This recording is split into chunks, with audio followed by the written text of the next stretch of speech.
Hello chess fans, this is Chess Gold with another position, famous position from the history of the game of chess. A position that you should really know if you call yourself a chess fan. Now this position is not very pleasing to the eye, but if you hang in there you'll see that it turns out to be something beautiful. This is a chess composition, so this is not a position from a game, so don't try to make sense of the position. This is not about white playing black, this is about showing an idea which the chess composer, problem composer did. There were two composers, there were two Frenchmen, Pierre Drumare and Raymond Le Pontois. They composed this problem, which was published in the magazine Thème 64 in 1962. It's a mate in 19 problem. So normally these problems are these compositions are mate in 2 or mate in 3 or mate in 4 even, but this is mate in 19, and we'll see in a minute why this is how this happens. They called this problem the Bottomless Pit, and that's a very nice name for this problem because the bottomless pit is the square e4. Because black is going to sacrifice 9 pieces on that one square e4 to prolong the mate, but in the end he has no more pieces to sacrifice, and white can then checkmate the black king in the end after 19 moves. The nice thing about it is that every sacrifice is met by a similar maneuver from white, and threatens mate every time, and because it threatens mate, black has to sacrifice more pieces. So let's go to the solution. The key move, always the most difficult move to find in this position, is bishop to d3, bishop e4 to d3. Well, makes sense, this key move. It opens up the fourth rank where the rook could give check to the king, and of course there's a very important threat of the knight of d2 moving away, and then the bishop on c1 gives a discovered check to the king. So that's an important thing to note in this position. Also important to note is that the pawn on f5 plays a key role, because with his actions in the bottomless pit on the square e4, the pawn on f5 will become unprotected, and that's the key to this position. So let's look what happens.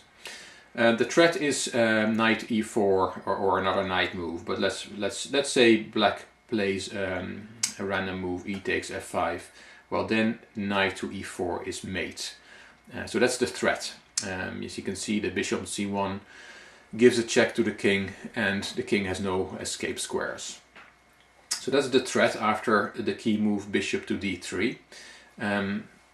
So what black can do, the only way to avoid this is by playing e5, e4. And with that move, the pawn on f5 becomes unprotected, so there's no checkmate on the next move. White takes. And now the same threat is there again. The threat is to play the bishop to d3 and then play the knight away from d2 to deliver checkmate. For example, if again black takes here, then white plays this move. Let's say black plays that one, but it doesn't really matter. There's always knight e4 checkmate. So that's the threat again. So black has to sacrifice more. So e5. And again,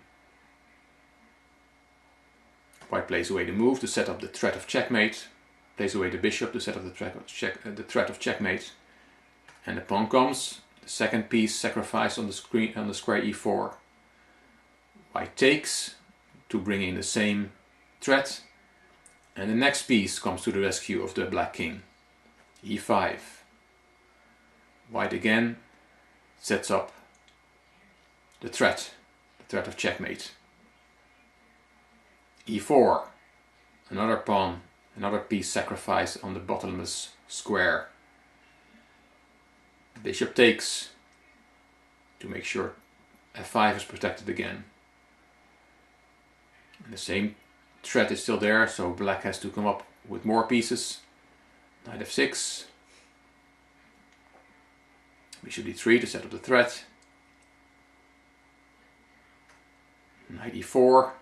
Now a knight has been sacrificed on this square, and it goes on. Bishop takes e4, and the next piece comes along. Bishop back to set up the mate threat. Knight e4 only move to avoid mate, and the sacrifice is accepted. And there comes the next piece to sacrifice itself on e4.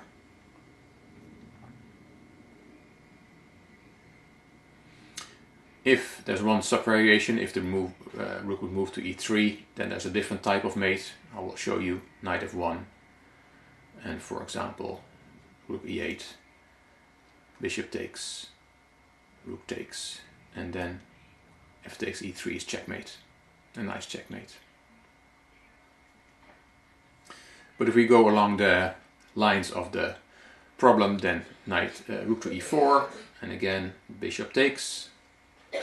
Next piece comes along. Bishop has to move to cover the square e4 when if the knight of dt on d2 moves. Rook e4, and again there's a variation with rook e3. Same variation, knight f1, queen e6, knight takes e3, knight takes e3, excuse me, bishop takes e3, queen takes e3, and f e3 mate. But again, according to the bottomless pit solution, rook goes to e4, bishop e4, and we're not there yet. More pieces to be sacrificed. Black has a few left. Queen c6. White again plays bishop d3 to set up the mate strat. And there comes queen e4. Okay, there's one other variation. Queen c3 check.